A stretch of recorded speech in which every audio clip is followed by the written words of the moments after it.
మనందరం ఏదో కులంలో పుట్టాలి, ఏదో ఒక ప్రాంతంలో పుట్టాలి, కానీ మనందరం భారతీయులం అని మర్చిపోకూడదు. మన నేషనల్ ఐడెంటిటీ చాలా చాలా కీలకం.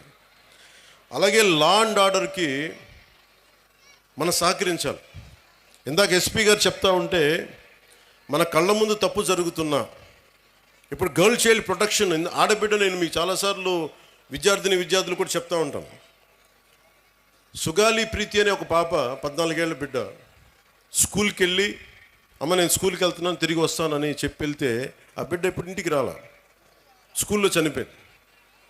ఫ్యాన్కి ఉరేసుకొని చనిపోయింది. దాని మీద ఈ రోజు వరకు యాక్షన్ తీసుకోవడానికి చేస్తామంటే ఇప్పుడు ఈ మధ్యన మన కొత్త ప్రభుత్వం వచ్చిన తర్వాత దాని మీద యాక్షన్ ఇనిషియేట్ చేస్తా ఉన్నాం. అంటే మీకు ఆడబిడ్డల భద్రత అంత కీలకం. అందుకని మాధవిరెడ్డి గారు చెప్పినట్టుగా ఇలాంటి సమస్యలు ఏదైనా ఉంటే ప్రతి స్కూల్లో కెమెరాస్ ఉండాలి. అలాంటి ప్రతిపాదన గౌరవ ముఖ్యమంత్రి గారు కూడా ఆలోచిస్తూ ఉన్నారు. అందుకని దాన్ని ఆడబిడ్డల భద్రత కోసమే కాకుండా ఎలాంటి సమస్యలు ఉన్నా కానీ ఉత్పన్నం కాకుండా ముందుగానే పట్టుకోవడానికి కెమెరాస్ ఉండాలి. సో దాన్ని కూడా మేము దృష్టిలో పెట్టుకుంటా ఉన్నాం. అలాగే ఫ్యామిలీకి సంబంధించిన దాకా మాట్లాడితే, ఒకటి ఎంతమంది బిడ్డలు ఉన్నారని కాదు, కానీ ఎంతమందిని మనం బాగా చూసుకుంటున్నాం అనేది. తల్లిదండ్రులు ముఖ్యంగా మీ బిడ్డలు ఏం చేస్తున్నారు, సరిగ్గా ఉంటున్నారా లేదా. నాకు తెలుసు మీకు కష్టాలు ఉంటాయి, మీకు ఇబ్బందులు ఉంటాయి, కానీ వీటన్నిటిని మించి మనం బాధ్యత తీసుకోకపోతే మనం కనీసం ఒక 10 నిమిషాలు మీరు చూసుకోవట్లేదని కాదు, కానీ మీరు కొంత సమయం కేటాయించి ఒక దృష్టి పెడితే మీ బిడ్డలు ఎక్కడున్నారు, ఏం చేస్తున్నారు, ఎంత సమయం గడుపుతున్నారు, ట్యాబ్లెట్స్ని సద్వినియోగం చేస్తున్నారా, లేదంటే అవసరానికి మించి వాడుతున్నారా, చెప్పిన పర్పస్ కాకుండా దేనికి ఏదైనా వాడుతున్నారా, ఇవన్నీ కూడా మీ దృష్టిలో ఉంటే ఇంట్లోనే కొంత కరెక్ట్ చేయాల్సిన అవసరం ఉంది. తర్వాత స్కూల్స్. అలాగే మీకు లా అండ్ ఆర్డర్లో సంబంధించి మీరు ముఖ్యంగా బిడ్డలు గుర్తుపెట్టుకోవాల్సింది, చిన్నపిల్లలకి వాళ్ళు క్లీన్ స్లేట్, ఏమీ రాయని ఒక వైట్ పేపర్ లాంటి వాళ్ళు మనం ఏమి రాస్తామో దానికి అది తయారవుతారు. సో ఇంట్లో పెద్దలు కూడా మీరు అనుక్షణం చూస్తూ ఉండాలి. మీరు కేవలం మన వరకే ఆలోచిస్తే, మన కులం, మన ప్రాంతం, ఇక్కడి దాకా ఆలోచిస్తే పిల్లలు కూడా అదే స్థాయిలో ఉంటారు.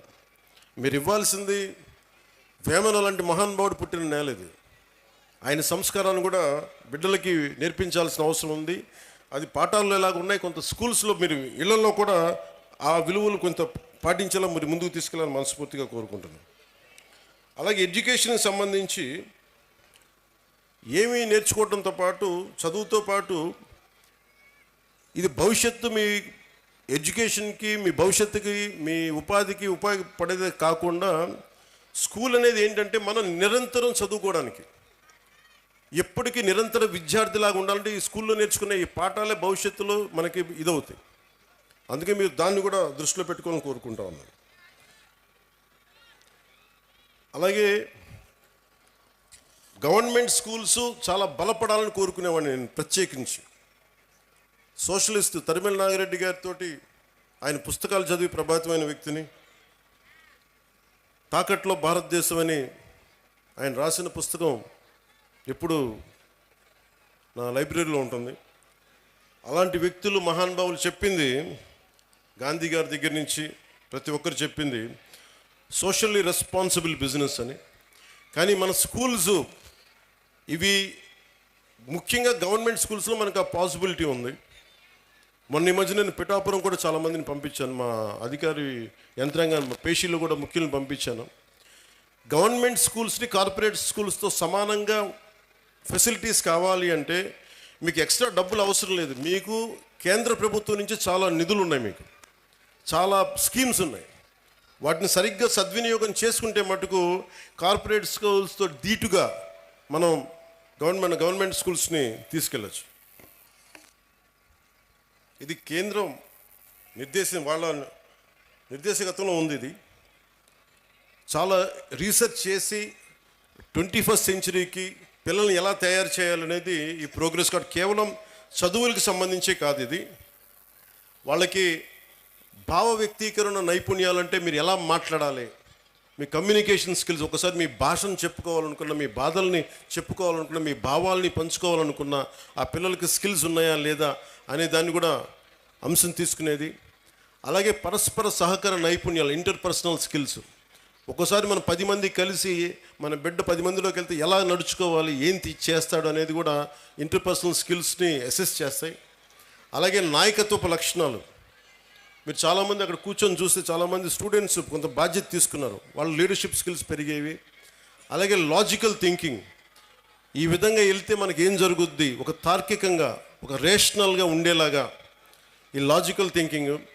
సాధారణ కేవలం మన చదువులే కాదు, అన్ని అంశాలపైన సంపూర్ణ అవగాహన ఎలా ఉంది. అలాగే పర్యావరణ అవగాహన. ముఖ్యంగా మనకి నీటి సమస్యలు కానీ, ప్రకృతి మనకి పర్యావరణ సమస్యలు కానీ, వీటి మీద అవగాహన కల్పించేది. అలాగే NCC, NSS, scouts and guides, అది దాని మీద అవగాహన. అలాగే పిల్లల్లో ఏ విధంగా వీళ్ళు ఎలాంటి మనకి స్పోర్ట్స్లో రాణిస్తున్నారు, అలాగే అంటే ఎలాంటి కళల్లో వీళ్ళకి నైపుణ్యం ఉంది, ఇవన్నీ కూడా చాలా ఉన్నాయి. చాలా ఏ పాలసీ అయినా చాలా అద్భుతంగా ఉంటుంది, ఏ పాలసీ అయినా సరే. కానీ మీరు చేయాల్సిందల్లా ఆ పాలసీల్ని వాడుకోవటం. మీరు స్కూల్స్ మీద తల్లిదండ్రులు ఒత్తిడి పెట్టాలి. మీరు ప్రభుత్వం చాలా చిత్తశుద్ధిగా ఉంది, మేమందరం బలంగా మీ వైపు ఉన్నాం. తల్లిదండ్రులు మీరు కనుక మా బిడ్డలు బాగుండాలి, వాడి భవిష్యత్తు బాగుండాలి అంటే మీరు బయటకు వచ్చి మీరు స్కూల్ ప్రిన్సిపల్స్తో కానీ, అధ్యాపకులతో కానీ, ఉన్నత అధ్యాపకులతో కానీ మాట్లాడి మీరు మా దృష్టికి తీసుకొచ్చి, వాళ్ళ దృష్టికి తీసుకొస్తే తీరని సమస్యలను తీర్చే బాధ్యత మేము దృష్టి పెడతాం. క్యాబినెట్లో దాని గురించి మాట్లాడతాం. మధ్యాహ్న భోజన పథకం కూడా డొక్కా సీతమ్మ వారి మధ్యాహ్న భోజన పథకం కూడా అమెరికా లాంటి దేశంలో అమెరికన్ ప్రెసిడెంట్, ఫస్ట్ లేడీ, ఆవిడ ఆధ్వర్యంలో ఉంటుంది. దేశం మొత్తం మీద పబ్లిక్ స్కూల్స్లో ఉండే ప్రతి భోజన పథకాన్ని ఎలా చూస్తారు అనేది ఆవిడ ఆధ్వర్యంలో ఉంటుంది. అలాంటిది నేను ఇందాక కలెక్టర్ గారు చెప్తే నేను ఒకటే అనుకున్నాను, దీన్ని ఖచ్చితంగా క్యాబినెట్ దృష్టికి తీసుకెళ్తాను, ముఖ్యమంత్రి గారి దృష్టికి తీసుకెళ్తాను. క్వాలిటీ ఫుడ్ ఎలా ఉంది ఇక్కడ, బాగుందా బాగలేదా. ఎందుకంటే చాలా చోట్ల మన గ్రామీణ ప్రాంతాల్లో కానీ, మన విద్యార్థుల్లో కానీ బలం లేదు శరీరంలో. దేహదారుడి వయసు 14 ఏళ్ళు ఉన్నా, 16 ఏళ్ళు ఉన్నా 12 ఏళ్ల పిల్లల్లాగా ఉన్నారు. వాళ్ళకి దేహదారుఢ్యం లేదంటే సరైన పోషక పదార్థాలు లేవు. అందుకని ఇవన్నీ ఉండేలా ఏం చేయాలి అనేది ఒకసారి ఇంకొంచెం లోతుగా అధ్యయనం చేసి, కేవలం ఒక పూట భోజనం ఏదో కార్బోహైడ్రేట్స్ పెట్టేటి అన్నం వీటితో కాకుండా బలంగా ఏం పెట్టాలి అనేది దాని మీద కొంచెం లోతుగా అధ్యయనం జరగాలి. అమెరికాలో ఎలా అయితే ఫస్ట్ లేడీ చూశారో ఇక్కడ క్యాబినెట్ చూడాలని నేను కోరుకుంటా ఉన్నాను. ప్రతి స్కూల్లో ఏ సందర్భంలో పోషకాహార పదార్థం ఎంత బాగుందని దీన్ని కూడా దృష్టిలో పెడతానని చెప్పి మీకు ఈ సందర్భంలో మీకు తెలియజేసుకుంటా ఉన్నాను. అలాగే మీ బిడ్డలు డ్రగ్స్ ఎలా ఉన్నాయి, నాకు నిజంగా చాలా ఆశ్చర్యంగా ఉంటుంది. డ్రగ్స్ ఈ స్థాయికి వెళ్ళిపోయినాయా పిల్లలకి? ఆమె చిన్నప్పుడు ఎప్పుడు వినేవాడిని నేను. అది ఒక దేశాన్ని చంపేయడం అంటే, మత్తు మందుకి అలవాటు చేస్తే దేశం చచ్చిపోతుంది. మీకు ఓపియం వార్ తెలుసు, మీరు చిన్నప్పుడు మీరు పాఠాల్లో ఉంటాయి మీకు. చైనా ఓపియం వార్స్, అందరికీ మత్తు మందులు అలవాటు చేస్తే వాళ్ళకి తిరగబడే శక్తి పోద్ది, ఆలోచించే శక్తి పోద్ది. అందుకని మనం ఇది ఎవరన్నా సరే ప్రణాళికతో చేస్తున్నారా, ఇది ఎవరైనా ప్రణాళికతో చేస్తున్నారా లేదంటే ఇది యాక్సిడెంట్లుగా జరుగుతుందని ఒకసారి దీని మీద దృష్టి పెడతాం.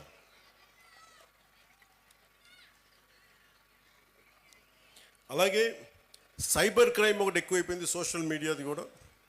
అది మీ బిడ్డలకు కూడా మీరు చెప్పాల్సిన తల్లిదండ్రులుగా చాలా బాధ్యతగా సోషల్ మీడియాని వాడాలి. ఈ మధ్యనే ఆస్ట్రేలియా గవర్నమెంట్ కూడా ఏం చేసిందంటే 16 ఏళ్ల వయసు ఉన్న వరకు అసలు సోషల్ మీడియా అకౌంట్స్ ఓపెన్ చేయకూడదని పెట్టారు. అలాంటివి కూడా ఆంధ్రప్రదేశ్ ప్రభుత్వం, భారతదేశ ప్రభుత్వం ఆలోచించేలా మేము చర్యలు తీసుకుంటామని తెలియజేసుకుంటాం.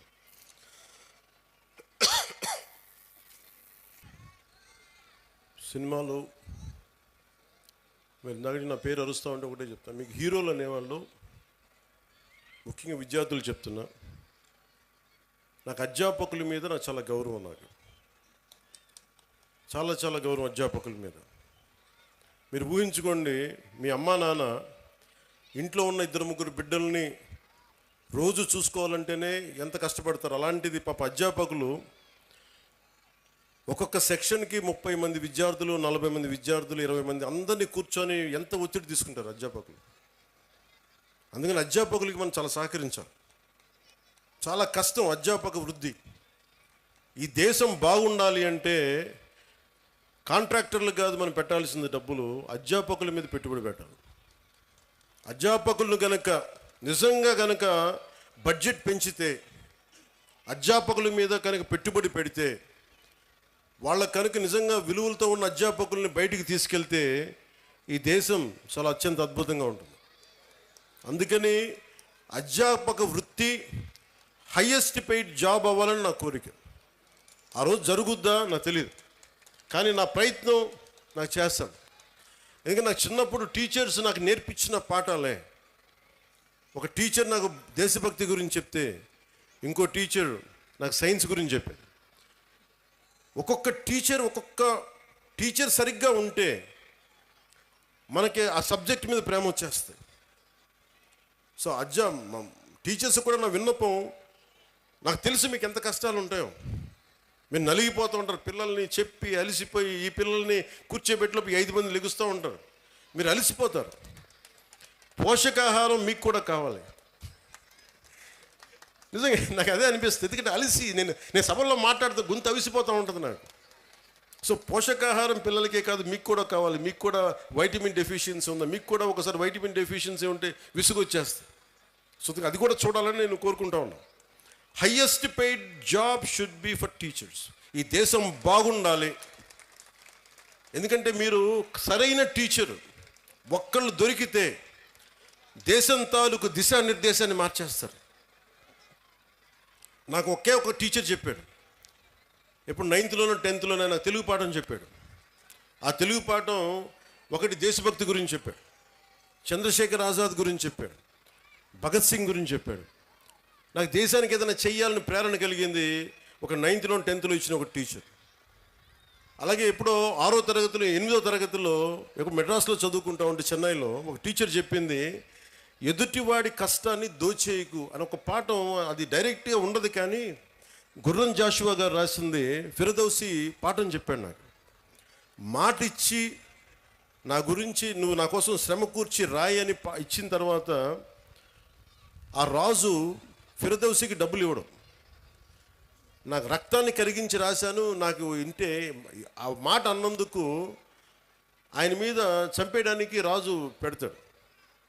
ఆయన తప్పించుకొని తిరుగుతాడు. నాకు ఆ పాఠం నాకు నేర్పించింది ఏంటంటే, ఒకటి గుర్రం జాషువా గారి గొప్పతనం, 2 ఎదుటివాడి కష్టాన్ని మనం దొయ్యకూడదని. సో ఒక్కొక్క టీచర్ చాలా అద్భుతమైన పాఠాలు చెప్తారు. మీ హీరోస్ కూడా సినిమాల్లోనే చూసుకోకండి హీరోలని. నేను సినిమా హీరోగాని చెప్తున్నాను. హీరోలు మీకు ఎలా ఉంటారంటే, మీకున్న అధ్యాపకులు ఉండొచ్చు. ఒక టీచర్ ఇక్కడ పొద్దున్నే, ఆవిడ పేరు మర్చిపోయాను నేను, బ్రాంజ్ మెడల్కి రెజ్లింగ్కి ఒక వ్యాయామ ఒక పీటీ టీచరు మీ విద్యార్థులను తయారు చేశారు. ఆవిడ వాళ్ళు వెళ్ళి బ్రాంజ్ మెడల్ కొట్టుకొచ్చారు. And she's a hero for me. హీరోలు అంటే మీరు కేవలం సినిమాల్లో మీరే కదా madam, you are a hero. హీరోలు అంటే ఎంతసేపు సినిమాలో ఉండాలని అనుకోకండి. మామూలు కనిపిస్తారు, నల్లని హ్యాండ్ బ్యాగ్ పెట్టుకొని నవ్వుతా, పొద్దున్న లేచినప్పటి నుంచి వాళ్ళ బిడ్డలు బాగుండాలి. నాకు వాళ్ళు హీరోలు. నాకు వెంకటరామయ్య గారు మాస్టర్ ఒక ఆయన ఉండేవాడు. ఆయన నాకు చిన్నప్పుడు చెప్పిన పాఠాలు, వేమన శతకాలు గుర్తుండిపోయినాయి. నాకు ఆయన హీరో, నాకు ఆ టీచర్. సో మీరు గొప్ప గొప్ప వ్యక్తులనితో పాటు మీ సినిమాలకు వెళ్ళండి, ఆనందించండి, అన్నీ చూడండి, కానీ మీకు నిజమైన విలువలు మీ కళ్ళ ముందే ఉంటారు. మీ అమ్మ నాన్న ఎంత కష్టపడతారో చూడండి. మా అమ్మ నాకు నేర్పించింది ఏంటంటే, మా అమ్మ నాన్న ఎక్కువ చదువుకోలే. మా నాన్న 10th క్లాస్తో ఆపేసినట్టున్నాడు, మెట్రిక్ తోటి. తర్వాత ఆయన కానిస్టేబుల్ నుంచి ఉద్యోగంలో ప్రమోషన్స్ మీద వచ్చినాయి. మా అమ్మ 5వ క్లాస్తో ఆపేసింది. కానీ వాళ్ళిద్దరి విలువలు ఎంత మంచి విలువలు అంటే, రోజు మా అమ్మ సాయంత్రం సంధ్యా సమయం అవ్వగానే దీపం ఇంట్లో లైట్ వేసి దండం పెట్టుకునేది. నేను 2-3 సార్లు చూశాను, ఎవరికమ్మా దండం పెడుతున్నావు అన్న. ఏ దేవుడికి దండం పెడుతున్నాను అడిగితే మా అమ్మ అంది, నేను థామస్ ఆల్వా ఎడిసన్కి దండం పెడుతున్నాను అన్న, మనకి లైట్ ఇచ్చినందుకు, మన బల్బ్ ఇచ్చినందుకు, ఎలక్ట్రిక్ బల్బ్. ఆ విలువ చదువు వల్ల రాదు. నా పాయింట్ ఏంటంటే, మీరు పిహెచ్డీలు చదవండి, ఇంకోటి చదవండి, కానీ విలువతో కూడిన విద్య చాలా అవసరం. సో మీ తల్లిదండ్రులు అలా అంటారు. నా తల్లి హీరో, నా తండ్రి నాకు హీరో. ఎందుకంటే కష్టపడ్డాడు మా నాన్న. అలా మీ తల్లిదండ్రులు కూడా మీకోసం కష్టపడుతూ ఉన్నారు. విద్యార్థులు మీరు చూడాలి. పాపం మీ అమ్మగారు పొద్దున్నే లేచి మీకు బ్రేక్ఫాస్ట్లు చేసి, టిఫిన్లు చేసి, మధ్యాహ్నానికి ఏదైనా మళ్ళీ ఇంటికి వస్తే ఏదైనా తింటామని చెప్పి వాళ్ళ కష్టాన్ని కూడా మనం గుర్తించామనుకోండి. తల్లిదండ్రుల కష్టం, వాళ్ళ చిన్నపాటి బరువు తగ్గిస్తే చాలు. ఇంటికి వెళ్ళి స్కూల్కి వచ్చి మన అధ్యాపకులకు చిన్నపాటి బరువును తగ్గిస్తే చాలు, మనం చాలా ఎదుగుతాం. అలాగే నా కోరిక అంతా ఏంటంటే మీరు అద్భుతంగా అవ్వాలి. 21వ శతాబ్దం మీది. మీరు ఎవరిని ఆచరిస్తారు, ఎవరిని చూస్తారో మీరు వాళ్ళ తయారవుతారు. మీరు ఎంతసేపు సోషల్ మీడియాలో ఏమి చూస్తారో మీరు అదే అవుతారు. గుర్తుపెట్టుకోండి, యద్భావం తద్భవతి. మీరు ఎలా ఆలోచిస్తారో మీరు అలాగే తయారవుతారు. మీరు ఒక ఐన్స్టైన్ లాగా అవ్వాలనుకుంటే మీరు ఐన్స్టైన్ అవుతారు. లేదు, మీకు ఇష్టమైన ఒక వ్యక్తిని, ఎంత స్థాయి ఉందో మాకు తెలియదు, అతనిలా తయారవుతారు. కానీ విలువలు పాటించే వ్యక్తుల్ని మీరు ఆదర్శంగా తీసుకుంటే తప్ప మీకు మంచిది కాదు. నేను ఎప్పుడు కూడా నాకు చాలామంది సినిమా హీరోలు నాకు చాలా ఇష్టం. కానీ నేను తీసుకున్న హీరో నా టీచర్స్, నా హీరోలు. ఒక స్పోర్ట్స్ పర్సన్, ఒక వనజీవి రామయ్య, లేదంటే ఒక దశరథ్ మాంజీ. వాళ్ళు నడిస్తే రికార్డింగ్లు ఉండవు. నా సినిమాలు వేసినప్పుడు నేను నడిస్తే వెనకాల రికార్డింగ్లు ఉంటాయి. గెడ్డం ఉంచుకున్న సింహంలో డైలాగులు చెప్తే రికార్డింగ్లు ఉంటాయి. కానీ నిజమైన హీరోలకి రికార్డింగ్లు ఉండవు. కార్గిల్లో మన కోసం చచ్చిపోయిన హీరోలకి రికార్డింగ్స్ ఉండవు. దేశ భద్రత కోసం చచ్చిపోయారు వాళ్ళకి రికార్డింగ్లు ఉండవు. మనం గుర్తుపెట్టుకోవాల్సింది వాళ్ళని. మనం గుర్తుపెట్టుకోవాల్సింది మన కోసం కష్టం తెలియకుండా మనల్ని కాపాడే మన తల్లిదండ్రుల్ని, గొంతు చించుకొని మనం బాగుండాలని చెప్పి మన అధ్యాపకుల్ని, మన టీచర్స్ని. ఇంకా అన్నిటికంటే కూడా ఇందాక దారిలో వస్తూ ఉంటే మనకి చాలామంది మీకు శానిటేషన్ కోసం పనిచేస్తూ ఉన్నారు. మనకి వీధుల్ని శుభ్రంగా తుడిచే మన కుటుంబం అది. మన శానిటేషన్ వర్కర్స్కి మీరు గౌరవం ఇవ్వండి. అలాగే జపాన్ లాగా, నేను చిన్నప్పుడు మా ఇంట్లో బాత్రూమ్ నేనే కడిగేవాడిని. మా నాన్న మా అమ్మ మా చేత కడిగిచ్చేవాడిని. అలాగే మన స్కూల్ బాత్రూమ్స్ కూడా జపాన్లో స్టూడెంట్స్ బాత్రూమ్స్ వాళ్ళే కడుగుతారు. ఇక్కడ మనం వేరే వాళ్ళ చేత చేయిస్తాం. సో విద్యార్థులకి ఎప్పుడైతే మనం అలాంటి పనులు చేస్తామో, అంటే మనం వాడిన బాత్రూమ్స్ మళ్ళీ మనం కడగం, ఇంకెవరో కడగాలి, అలా కుదరదు. ఆ కల్చర్ అలవాటు చేసుకుంటే భవిష్యత్తు మీకు చాలా ఉన్నత స్థాయిలో ఉంటుంది. డిగ్నిటీ ఆఫ్ లేబర్ మీకు అలవాటు అవ్వాలి. నేను అందుకనే ప్రతిసారి పారిశుద్ధ కార్మికులకి నేను ఎందుకంత గౌరవిస్తానంటే, నాకు నిజంగా వాళ్ళ భవిష్యత్తు బాగుండాలని కోరుకుంటూ ఉంటాం. సో మీకు పనిచేసే టీచర్స్కి కానీ, వాచ్ సెక్యూరిటీ పీపుల్కి కానీ, శానిటేషన్ వర్కర్స్ కానీ మీరు ఒక్కొక్కసారి చిన్న థ్యాంక్స్ చెప్పండి. విద్యార్థులకు చెప్తున్నాను, మీరు మా కోసం ఇంత చేస్తున్నారు, చిన్న థ్యాంక్స్ చెప్పండి. వాళ్ళ బిడ్డలు బాగున్నారు లేదని అడగండి. చాలా గొప్పగా ఉంటుంది. మా ఇంట్లో కొంతమంది సహాయానికి అప్పుడప్పుడు ఎవరైనా వస్తే వాళ్ళ బిడ్డల కోసం నేను ఎప్పుడు నా దగ్గర ఉన్న డబ్బులు ఇచ్చేవాడిని. వాళ్ళు ఎంత ఆనందం వేసేదంటే వాళ్ళ కళ్ళల్లో డబ్బులు ఇచ్చిన తర్వాత వాళ్ళకి అది మన వైపు కాంట్రిబ్యూషన్లా ఉండేది నాకు. సో మీరు నేర్చుకోవాలి అంటే heroes are all over, not just in cinema. మీకోసం పాఠాలలో ఉన్నారు హీరోస్, సరిహద్దుల్లో పనిచేస్తున్నారు, దేశం కోసం పనిచేసి ప్రాణాలను పణంగా పెట్టి చచ్చిపోయే పోలీస్ కానిస్టేబుల్స్ ఉన్నారు, కష్టం తెలియకుండా మేధస్సుతోటి పనిచేసే కలెక్టర్లు, ఐఏఎస్ లాంటి వాళ్ళు ఉన్నారు. మీరందరూ కూడా వాళ్ళని ప్రేరణగా తీసుకొని మీరు కూడా ఉన్నత స్థాయికి వెళ్ళాలని మనస్ఫూర్తిగా కోరుకుంటూ, మీ అందరికీ బంగారు భవిష్యత్తు ఉండాలని మనస్ఫూర్తిగా తెలియజేస్తూ, ముఖ్యంగా ఇక్కడికి వచ్చిన తల్లిదండ్రులకి ఈ సమగ్రమైన ఈ తల్లిదండ్రులు అధ్యాపకుల ఈ కలయికని మీరు మరింత బలంగా ముందుకు తీసుకెళ్ళాలని కోరుకుంటూ ఇదే చెప్తున్నాను. ఎందుకంటే సరస్వతి దేవిని పొగడాల్సిన నేల ఇది, హీరోలను పొగడాల్సిన నేల కాదు.